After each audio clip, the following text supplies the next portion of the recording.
How is it possible that in his first contact with Ferrari, Lewis Hamilton has left cleaner and more precise data than that of a car that not even the team understands yet? And why is that generating an internal earthquake that could change everything in 2026? What happened at Fiorano cannot be understood as a simple private test, because in reality it was the first real test of a structural change within Ferrari.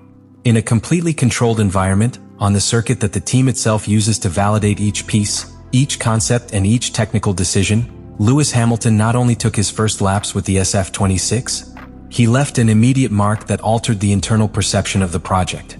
And this is key to understand from the beginning. We are not talking about lap times, we are talking about how those times are built. Ferrari came into this shakedown with many unknowns. The SF26 represents a complete break with the past, a car designed from the ground up for a new regulatory era where active aerodynamics, energy management and chassis behavior completely changed the rules of the game. In this context, the normal thing would have been to see a pilot in the exploration phase, searching for limits, generating chaotic but useful data. However, what happened was exactly the opposite. From the opening laps, Hamilton began delivering telemetry that was not only consistent, but surprisingly refined for someone who had just gotten into the car for the first time. This has a huge implication, because when a pilot generates clean data, what he is actually doing is making the work of the entire team easier. The braking was progressive and repeatable without sudden variations. The transition between accelerator and brake showed extremely advanced sensitivity to understand the balance of the car. And in the most critical areas, slow corner exits, the control I had over the deployment of hybrid power was practically perfect. This, in a completely new car, is something that simply does not usually happen. This is where the narrative tension within Ferrari begins to build. Because this level of adaptation not only surprises, it also raises questions. How is it possible for a newcomer driver to understand so quickly a car that is still in the interpretation phase even for the engineers themselves? What does this mean for the development of the SF26? And above all, what impact can it have on the team's internal hierarchy, where Charles Leclerc has been the absolute reference for years? The key is the type of information Hamilton is generating. It's not just about going fast, but about being predictable. Because in Formula One, speed without consistency is noise. But consistency with speed is pure gold for engineers. And that was exactly what Ferrari found in Fiorano. A driver who not only pushes the car, but translates it into useful, comparable, and above all, exploitable data for development.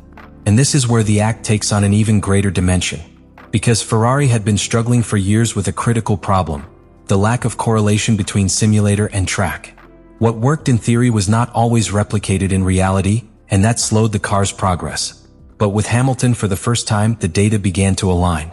What the simulator suggested, the track confirmed. And that's not just a good sign. It's a silent revolution within the team. This first contact in Fiorano, far from being a simple contact, thus becomes the starting point of something much bigger. Because when a pilot manages to reduce uncertainty in such a complex technical project, he is accelerating the entire development process. And in a Formula One where every tenth counts, that can make the difference between competing or dominating. But if Fiorano was already surprising, what really set off alarm bells within Ferrari was what happened later, when they began to compare. Because until that moment, everything could be interpreted as a great first impression. Until they put Lewis Hamilton's data against Charles Leclerc's. And that's where the story completely changes. Ferrari did what it always does: superimpose telemetry, analyze every braking point, every transition, every throttle release. And what they found was not just any difference, it was a contrast in driving philosophy within the same car. Hamilton was not only consistent, he was optimizing key areas of the circuit that, under the new 2026 regulations, are absolutely decisive. Especially in three areas: throttle management, mid-corner behavior, and above all, efficiency when exiting slow corners. The latter is critical, because with the new regulations, the way in which the car delivers hybrid energy penalizes any error in traction. And this is where Hamilton made a clear difference. He wasn't more aggressive, he was more precise.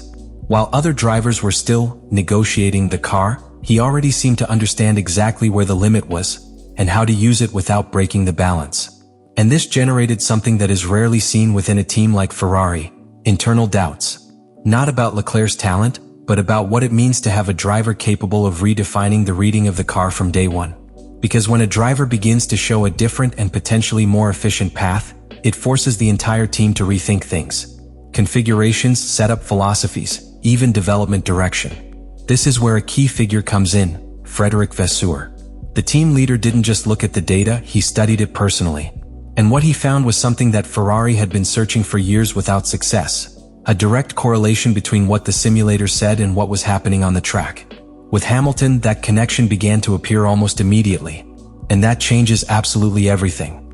Because it reduces uncertainty, eliminates wrong paths, and accelerates technical decisions. But this advance also has a consequence that goes beyond the technical. And the internal balance of the team is beginning to change. Ferrari, for years, has revolved around Leclerc as its reference. His style, his sensitivity, his way of interpreting the car. But now a new reference point appears, and it is not just anyone. He is a pilot with a unique ability to read complex situations and translate them into performance. And this is where the conflict begins to take shape. Because it's not about who is faster, but about who leads the way. And in a project as delicate as SF26, where each decision can define the success or failure of a new era, that changes everything. What started as a simple test now becomes an internal turning point. Ferrari no longer only has a new car to understand, it has two different ways of understanding it. And that, far from being a problem, may be your greatest opportunity or your greatest risk. And this is where everything stops being a simple surprise and becomes a possible decisive competitive advantage. Because what Ferrari has discovered at Fiorano with Lewis Hamilton is not just immediate performance, it is a development tool that can accelerate the entire SF26 project in a way they have not experienced in years. And in a completely new era where everyone starts practically from scratch, that can make enormous differences from the first races. From this point on, Ferrari is no longer simply testing a car, it is redefining how it is going to develop it. Because when you have consistent data, real correlation with the simulator, and a clear reading of the car's behavior, you can make faster, more precise decisions with less margin for error. This means less time wasted in wrong directions and more focus on evolving what really works. And that is where Hamilton begins to become the central axis of the project, even without that having been the initial plan. But this opens up a much deeper scenario. Because Ferrari now has two paths ahead. Follow the traditional development line based on what they already know, or bet on what they are seeing in Hamilton's data, which could represent a more efficient interpretation of the car under the new regulations. And that decision is not minor. It is a decision that can define the entire 2026 season. Meanwhile, within the team, the figure of Charles Leclerc enters a new dimension. He is no longer just the reference pilot, he now shares that role with someone who not only has experience, but an immediate capacity for impact. And this generates a different pressure, an internal competition that can raise the level of the team, or strain its foundations if it is not managed correctly. Because in Formula One, when two drivers offer different paths to developing a car, the team has to choose, or find a way to combine both. And that's not always easy. It requires clarity, leadership, and very defined technical direction. This is where Ferrari has more than just performance at stake. Its internal stability is at stake in the midst of a historic transition. And all this is born from something seemingly small, a few laps in Fiorano. But those laps have left a conclusion that is already beginning to resonate within the paddock. Hamilton has not come to Ferrari to adapt to the car. It has come to change it. If this trend continues, Ferrari could have found not only the missing piece, but the key to starting a new competitive era. One in which, for the first time in a long time, they not only react to their rivals, but they lead the way. What we saw in Fiorano was not just a first contact, it was a silent declaration of what may be to come. Because at a time where everything was uncertain, where Ferrari was facing one of the biggest technical changes in its history, Lewis Hamilton appeared to do something that was not in the script: give clarity.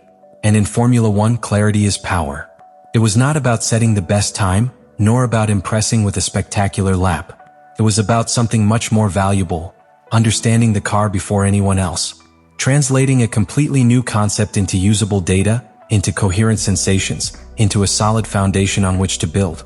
And that is exactly what Ferrari had been looking for years without finding. But this story doesn't end in Fiorano, it's just beginning. Because what has been activated within Ferrari is a change in dynamics. A new reference point. A new way of interpreting the car. And that inevitably affects everything: development, strategy, and also the internal balance with Charles Leclerc, who now faces the biggest challenge since he joined the team. The big question is no longer whether Hamilton will be fast with Ferrari. The real question is much deeper. Can his way of understanding the car make Ferrari the team that sets the course for this new era? Because if one thing has become clear, it is this: Ferrari is no longer starting from scratch. It is starting with an advantage it did not expect to have. Let me know in the comments what you think about all this.